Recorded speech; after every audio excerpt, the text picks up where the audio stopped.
Hi, this is Randy Finney with Right Side of the Chart, and today is Thursday, June 14th, 2018. It's about 11 o'clock a.m.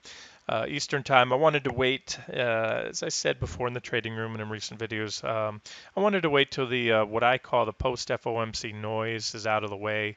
By that I mean there's what I call pre and post FOMC noise, leading up to an FOMC meeting and in afterwards in the wake, not just the initial minutes or hours, but the next day or so.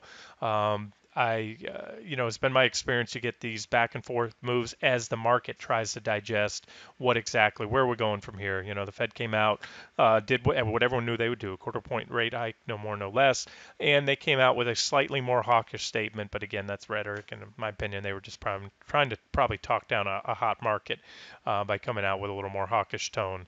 But either way, here's the facts. The facts are this: we've gone absolutely nowhere all week. This is Monday's opening session right here. You can see there's a daybreak line right there is the 11th, which is Monday, and this is what I refer to as noise, the post FOMC noise. You can see rips and dips with the SPY going absolutely nowhere. But these are powerful intraday rips and dips. I mean, if you, like me, if you sit and watch the market trade minute by minute, tick by tick, you'll notice this. And this is what I call FOMC noise. And at the end of the day, so far this week, we've gone absolutely nowhere. We're actually a little bit, yeah, we're right about here. It is. I mean, it's ironic here as I'm doing this video. This is where we closed on Friday. Here's where we are today. So with all this, we're back to where we started or we ended last week on SPY. QQQ has been a little stronger because it had a bump leading up to the FOMC announcement. You can see there. So we had a little bit of a lift early in the week, but again, very choppy and erratic trading. And of the two, although I tend to, QQQ is often my preferred trading proxy. It is not the stock market. It is not the U.S. economy. It's far from it. It's a tech fund with Amazon kicker is what I call it. The SPY is much more representative of S&P 500 because you have 11 sectors. This you only have a handful. You're lacking some key sectors like financial and the Nasdaq 100. So again, this is not indicative as much of the stock market. It's indicative mostly of technology stocks and high growth companies like that. So again, that's the market. So here's the market. Hasn't gone anywhere. That doesn't mean that's bearish. It just doesn't mean it means what it means. Market's gone nowhere. It's consolidating. And let's take a step back and look at the bigger picture. Here's the 60-minute chart. This is still the world I'm living in. Let me start with the Qs, then I'll wrap with SPY. Here it is. This QQQ. What stands out on this chart, a lot of things. You can look back in the past. You see a downtrend line, a breakout, a move higher. But right now, I'm watching these two lines. This forms a rising wedge pattern, this white line. Here, I'll zoom in a little bit. This white uptrend line and this upper trend line.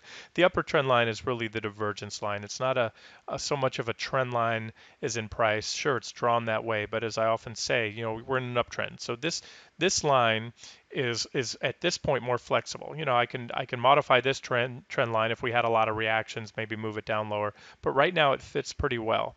And this is our uptrend line. So this is the one that's more significant if prices break below. If we break above this one, then we have the potential, you can see here, to extend, maybe just go back to these existing lines here and extend those divergences are still in place. So again, a divergence line, don't really mistake that for a trend line.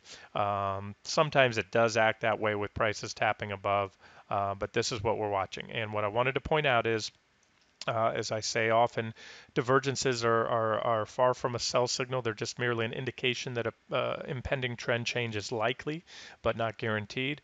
And in my book, or at least my opinion, I categorize divergences as confirmed or potential. What confirmed divergence is, or potential, I should say, is when we have indicators making lower highs while prices make higher highs. That's the definition of divergence in any book. And then what I go a little step further and say that we have confirmed divergence when we have two peaks put in with a bearish crossover to confirm that that is a peak. In other words, here's a peak right here, and then we had a bearish crossover, so that put in a high. Right now we have a lower high, but yet the indicators are still pointing higher. These are the momentum indicators. That's what the PPO is, a momentum indicator. And right now the slope is positive. This would be a flat slope or no slope, negative slope, positive slope. Anytime on a line is pointing, above horizontal, and that means again the momentum is upwards right now. Why is that significant? Well, these are potential divergences because if this continues higher and it takes out this previous high, as prices make a new high, now you no longer have negative divergence. So that's why I call it potential divergence. Now, when we make a bearish crossover, it's not the be all end all, and it's not really a sell signal. It does help to confirm that, because usually this signal line acts as support and resistance. You can see back here, once we made a bearish crossover, we came back, tested the signal line from above. Looked like we might make a bullish crossover, but we didn't. So the signal line often acts, as you can see it did right here on a back test, support when tested from above, and resistance when tested from below. And so we made at this point a bullish crossover. And now this could be, if we turn down soon and make a bearish crossover, blue line goes down below the signal line, that would be, again, what I call confirmed divergence. And it would help, help firm up a bearish case. But again, nothing matters until you get a break of this trend line, and especially a 60-minute close, not an intra period break. I'm trading off a 60-minute time frame, so if we dip down below there and then snap back above and print the 60-minute candle, the body closes above there, that's not a sell signal. So those are the things I'm looking for. So early indication number one, a bearish crossover, as long as it is below this previous peak here, that would help to confirm these potential divergences. A break of that minor uptrend line, and again, that's only a minor uptrend line. This is your more significant primary uptrend line, at least on the 60-minute time frame. And then these are the targets I'd be looking at. But until then, the trend is up. Now on SPY, it's a little bit different. We broke down earlier this week, and I pointed that out at the time, but I also made mention that two things. That's not a sell signal, number one, or at least it's a sell signal you may want to avoid, is what I said in the trading room, because two reasons. Number one, it would happen in front of the FOMC meeting, and false breakouts, false breakdowns are almost the norm with that FOMC noise, all the back and forth volatility and grind. So I tend to ignore buy and sell signals right in front of or right after an FOMC meeting. So that's number one. And number two, most importantly, QQQ was still well above trend, or at least above trend, I should say, above that trend line. And to get a sell signal, especially during a resilient uptrend like this, you need to see both the SPY and both QQQ break their respective nearby support levels, right? Ideally both trend lines if they're both in an uptrend, and you need to see it done so impulsively, a convincing breakdown, 60-minute close. As we started the video, I showed you SPY has gone nowhere over the last week. This is that sideways trading action. So there we are. And you can see there's some horizontal support right here as well, about 277.90 or so. And that's the bottom of this sideways grind that we've had for the last week. So we have the SPY below trend, but we haven't seen, and that was the other part of it. We didn't see an impulsive breakdown. So not only did the breakdown occur right in front of the FOMC meeting shortly before it, but it also was not impulsive. So trend indicators are still bullish. PPO, this 9 EMA is still above zero. But again, you can see the divergence, and we also have confirmed negative divergence because we have a bearish crossover. We had one right here, put in a lower high on the PPO. But again, we need the cues to confirm, because if QQQ continues to rally, the same top holdings, or at least the majority of the top holdings in QQQ, are also top holdings in SPY, and that's what's buoying the S&P 500 right now, is technology. In fact, here it is. There's XLK. Chart mirrors the chart of QQQ. There's that trend line. We did see a little bit of weakness relative to the QQQ lately, but not enough to really make a trend yet. Let's touch on crude oil. Last last couple things that we're highlighting were the breakouts of these. I had a falling wedge right here. This really the falling wedge to watch. The blue lines. This was an alternative uptrend line that I added. So we broke out. We made a perfect back test of the wedge right here, and crude's been moving higher since. But now we've hit. If you recall, I had a target up here around 67.24. Pretty significant resistance area. I know it's hard to make out on this video, but that's 67.24 in CL. I should have made mention, guys. I'm looking at CL futures, a very well-defined level. Look how well that acted as support. That line back there, support once broken, it becomes resistance, and that was the case there. We had a brief pop above, but then again fell back below there. Back tested the resistance and failed. So that was it. Then we hit that level now. Doesn't mean we can't go higher if we do. There's some, reactions right here. I can just tell you, right, somewhere in this area would be my next target, 68.45-ish, and potentially as much as this. But let's look at USO real quick. Let me update you on USO. That was something uh, we were looking at here. And if you recall, there's a 60-minute chart of USO. Same story. I point out this bullish falling wedge breakout, and we moved up, and that was a target I had. The first target, I believe, actually, well, I had resistance here at 1329. Yeah, so my 1358 target's been hit. We reversed off there, and at least I'm looking at a pullback here. But now I'll say this. I can see the possibility of a move higher, maybe as high as 1395. That's pretty significant resistance if we get there, but the risk reward starts to diminish. So I had taken some crude and energy longs, but I'm out as of this morning. I just don't think the risk reward is very attractive right now.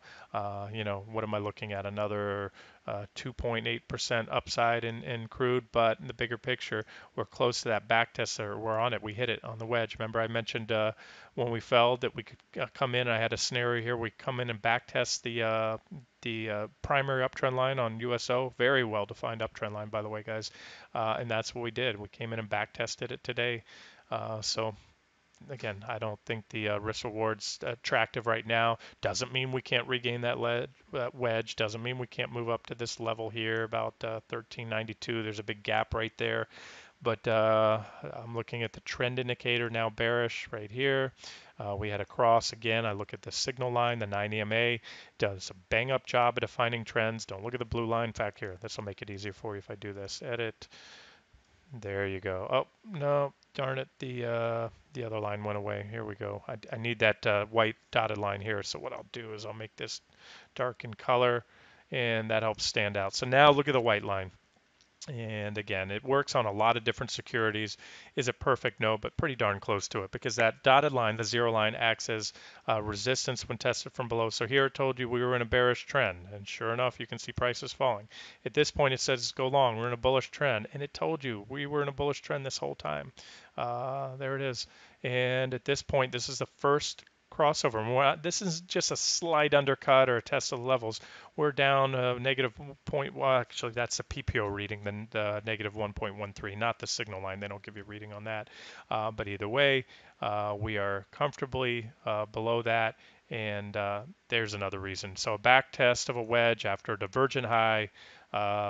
I'm actually considering reversing this trade, maybe going to some shorts on crude. But again, I'm holding off right now. Let's let the dust settle on the FOMC meeting, and maybe later today, sometime today, maybe tomorrow, I'll start to look to re-engage this market. I was going to wrap it up there. One thing, I'll just hit on gold real quick and just make mention that gold is showing a respectable gain today, and despite a pretty strong dollar. I'm having UUP, the dollar ETF, is up, or ETN is up 0.83%. I'll check dollar futures here in a second. Actually, I can do that for you right now.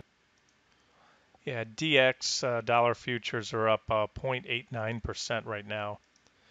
So my point being, you would think normally that's a pretty big move in the dollar, and that's of course, as I said, the Fed didn't do anything different on what they hiked, but they came out and added a verbiage of maybe one additional rate hike, so their tone was a little more hawkish, on the trajectory of rate hikes, and so therefore the dollar's rallying on that now.